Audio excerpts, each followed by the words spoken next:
Okay, so guys, story time. Ready? So a couple of hundred years ago in England, people had to slaughter their own animals.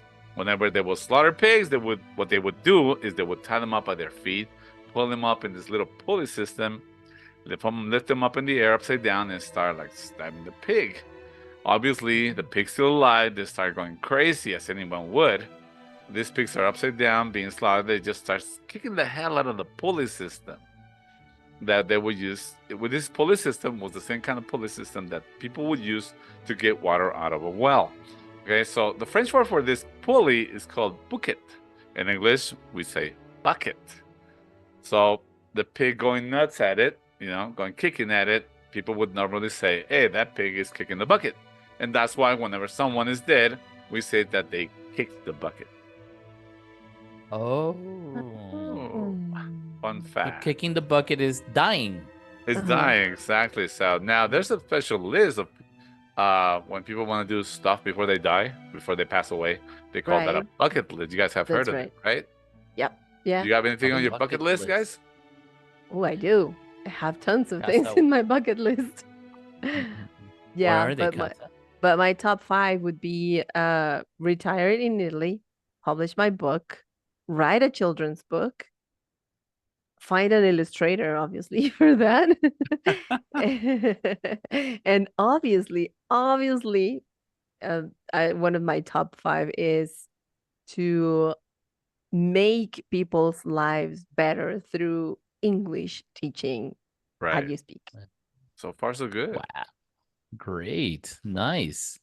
I have more, but I'll just tell you a couple. One is being able to not buy, but rent a Ferrari and learn how to drive it, probably for 2 weeks in a place where I wouldn't get killed. And I feel the thrill of driving that car, fast. And number 2, being able to buy a house in Europe. And very similar to what Catza said, probably live there in Europe for 6 months and being able to live in Mexico for 6 months and so on when, retirement comes. So those are just some of them. Nice. I What don't have about you, great Javier? aspirations. I'm just gonna buy Catza's book and catch a ride with George. Oh. I'll be good. You're welcome. Yeah, you're more than welcome to welcome ride with to me. my book. Yeah. We'll get it on All right. Amazon. Yeah, that's where it'll be. Hello, okay, hello, you speakers. I'm Catza. And I'm George. And I'm Javier. Well, welcome back to another episode of the You Speak English podcast. Today, we've got a fascinating topic. What do English learning and marriage have in common? Sounds intriguing, right? Let's dive in and find out. I'm Catza, and here with me are my co-hosts, George and Javier. Hi, Catza. Hi, everyone. Wow, I'm really excited and intrigued about this topic. I've never considered English and marriage together, but I'm sure we'll uncover something surprising, okay, with this. Look, I could say a lot of stuff, guys, but I think it's going to depend on our listeners and what they think on what was their experience in English and marriage. Yep. Yeah, it's pretty unusual, but Yeah, it's pretty initial topic, so I think we're going to have to explore some of these points. So, with any further ado, let's get started. all right. Let's start with the most obvious one, communication. Both learning English and being in marriage require effective communication, or at least speaking English should end up in effective communication. What do you guys think? Absolutely, Katza. Effective communication in English allows you to express yourself clearly and understand others. In marriage, it's crucial for resolving conflicts and building a strong relationship. Right. And not just that, George. In both cases, you need patience and practice. You can't expect to master English or have perfect marriage overnight. It's an ongoing process of learning and adjusting. Now, do you mean practice like getting married several times? Or what do you mean by practice? Practice. Practice communication with your partner. Oh, Yes. okay. With Okay. that one partner only. Yes. Not like getting married. Okay, I get it. No, like Yeah. several times. Alright. No, I do not recommend No, that. no. No. Yeah, being married. not That's doing like married. changing. That's like changing languages. First, you want to try a Exactly. little bit of Italian, and then now French, and then Yes. now Portuguese. You're Yeah. not gonna make it, dude. Yeah. And Yeah, but one thing we should never do is cheat on English with a translator. Oh, never, cheated never, marriage. ever. All But right. you know what I think the funny thing here would be that, if you want to learn English, for example, you finish learning English, you want to learn another language.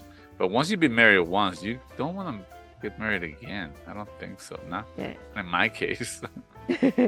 No, or for people There who you go. actually for people who actually have been successful in their marriages. There they you just go. want to stay there. They're happy.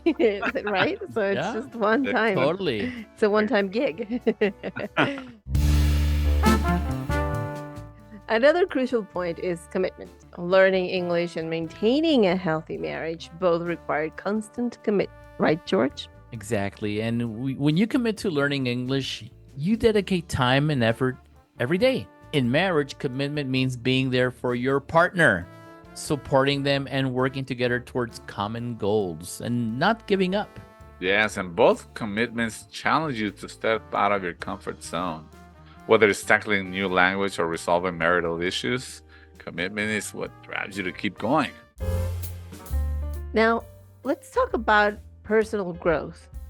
Both English and marriage make you grow as a person. What do you think?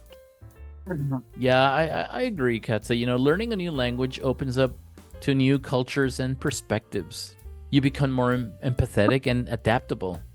In marriage, you grow emotionally and develop skills like empathy and resilience. Lots of resilience, okay? And yes, you do learn a lot. So, when you're married, how to solve problems, how to, find solutions. So it's very similar, not giving up on something that you really want. Yeah. Exactly. You're married to the idea of being married, yes. And in both cases, growth is not linear. You gotta be careful, guys. So you're gonna have highs and lows, okay? But each challenge will make you stronger, and in the end, you will have a better version of yourself. And finally, we're going to talk about problem solving. Both English and marriage are full of challenges. How do they relate? Well, learning English, you encounter grammatical issues, pronunciation, and vocabulary problems, and at sometimes fear. In marriage, you face conflicts and differences.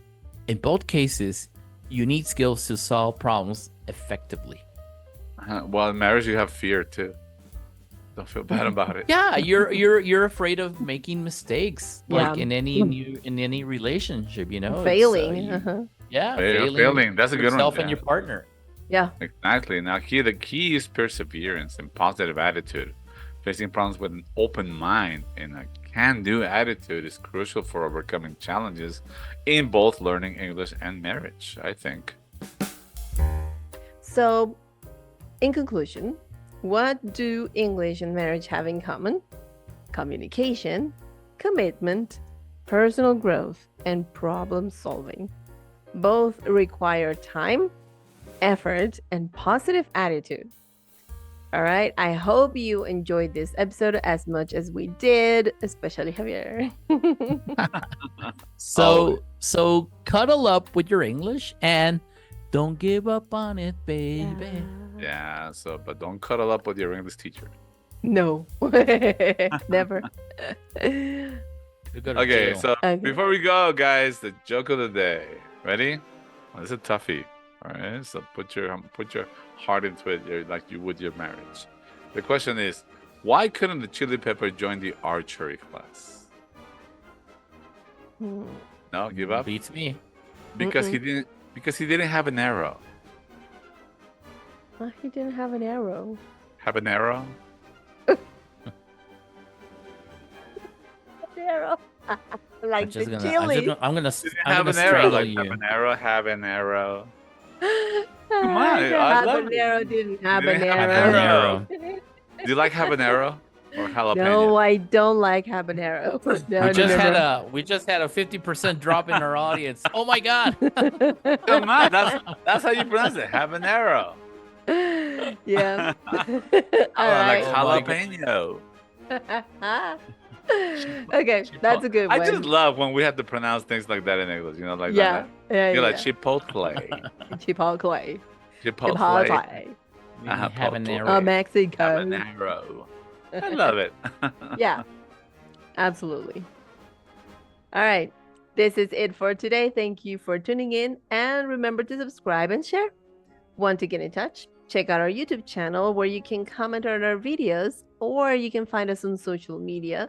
We're everywhere except for X and Threads, as at USPK English, the one with the yellow logo.